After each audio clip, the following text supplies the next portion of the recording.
sekali diperbincangkan di berbagai media terkait pencemaran lingkungan yang terjadi di Indonesia. Salah satu pencemaran yang terjadi yaitu pencemaran tanah. Selain itu, ada juga seperti pencemaran air maupun udara. Kira-kira gimana sih cara untuk mencegahnya?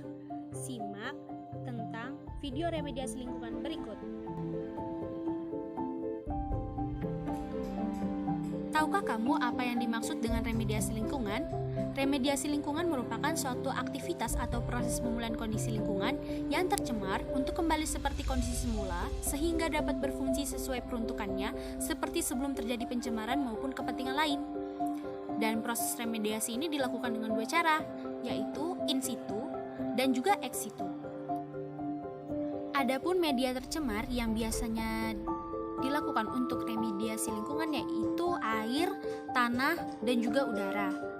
Dan juga ada pun kandungan-kandungan seperti kandungan organik dan anorganik dalam proses remediasi berikut. Nah, selanjutnya jenis-jenis remediasi lingkungan terbagi menjadi dua. Yang pertama yaitu in situ, di mana proses ini disebut on-site karena proses ini dilakukan secara langsung di lokasi. Keuntungannya lebih mudah, lebih murah, dan juga terdiri dari pembersihan, injeksi, serta bioremediasi. Yang kedua yaitu ex situ. Proses ini dinamakan off-site karena tidak dilakukan di lokasi pencemaran. Biasanya dipindah secara fisik dan dilakukan di lokasi penanganan lebih lanjut. Misalnya di lab maupun tempat-tempat lain yang digunakan untuk proses pembersihan kontaminan pada pencemaran. Selanjutnya terdapat metode remediasi lingkungan, yaitu dibagi menjadi tiga: fisik, kimia, dan juga biologi. Simak penjelasannya. Selanjutnya merupakan metode pengelolaan fisik, yaitu soil vapor extraction contohnya, yaitu di mana remediasi ini menggunakan pompa vakum untuk mengontrol aliran udara pada permukaan lapisan tanah bagian bawah untuk penghilang kandungan volatile organic compound. Biasanya digunakan untuk mengekstraksi sumber dari PVC untuk pencemaran yang terjadi pada zona yang tidak jenuh yang memiliki permeabilitas cukup tinggi. Selanjutnya merupakan teknik soil flushing, di mana remediasi ini menggunakan cara menggenangi tanah tercemar dengan larutan atau surfaktan yang dapat memindahkan kontaminan ke tempat pemindahan. Surfaktan yang digunakan dari komponen kimia bersifat hidrofobik dan hidrofilik. Selanjutnya merupakan proses soil washing, di mana soil washing ini kegiatan untuk meremediasi tanah berpasir dan endapan membutuhkan cairan liquid serta proses scrubbing soil untuk pemilahan material kerikil dan pasir. Metode ini dianggap ekonomis karena dapat mengurangi kuantitas material. Selanjutnya merupakan metode stabilisasi tanah, yaitu dilakukan secara on-site menggunakan teknik enkapsulasi limbah menjadi bentuk padat yang tidak menimbulkan reaksi kimia antara limbah dengan bahan pemadat.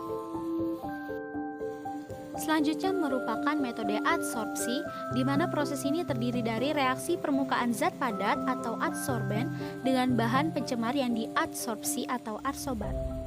Selanjutnya ada metode dehalogenasi, di mana yakni menggunakan reagen yang ditambahkan ke tanah yang terkontaminasi dengan pergantian molekul halogen lain atau dekomposisi dari penguapan parsial kontaminan. Selanjutnya merupakan metode pertukaran ion atau biasanya disebut ion exchange, yakni pertukaran timbal balik antar ion yang terdapat pada air dengan ion pada resin untuk menghilangkan logam berat. Sistem ini biasanya dilakukan secara batch dan kontinu. Lalu ada juga metode presipitasi kimia dengan mereaksikan bahan kimia dengan ion logam berat untuk melakukan proses pengendapan dan menghasilkan endapan. Selanjutnya proses remediasi secara biologi, di mana terdapat bioremediasi, yakni merupakan mikroorganisme yang telah dipilih untuk ditumbuhkan pada polutan tertentu sebagai upaya penurunan kadar polutan tersebut.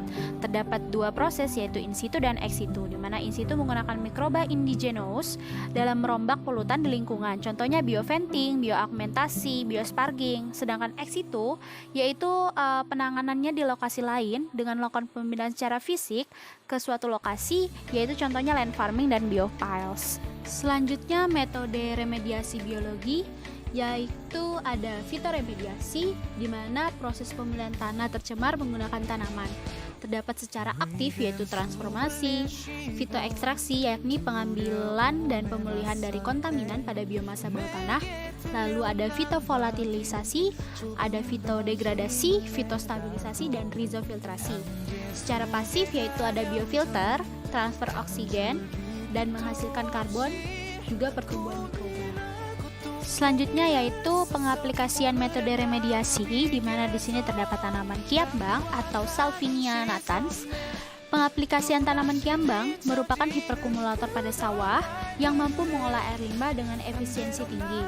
Selain itu dapat juga menurunkan partikel tersuspensi secara biokimiawi atau berangsur lambat dan mampu menyerap logam berat seperti Cr, Pb, Hg, Cd, Cu, Fe, Mn, dan Zn.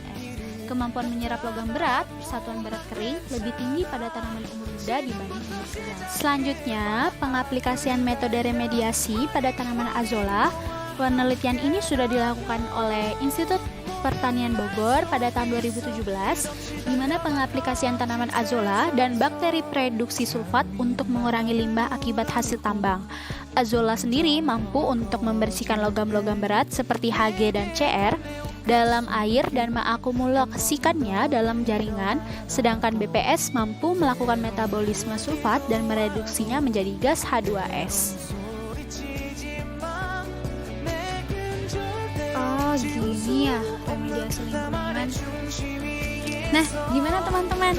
Sudah lumayan paham kan apa sih remediasi lingkungan itu? Karena tadi sudah menjelaskan banget loh secara detail, mulai dari definisi, metode-metode, jenis-jenis, dan juga bagaimana pengaplikasian metode remediasi tersebut. Terima kasih sudah menonton video ini. Saya Kansa Ispuna dari Teknik Lingkungan ITK. Kurang lebihnya mohon maaf. Semoga video ini dapat bermanfaat buat kalian semua. Jangan lupa like, comment, dan subscribe. Thank you.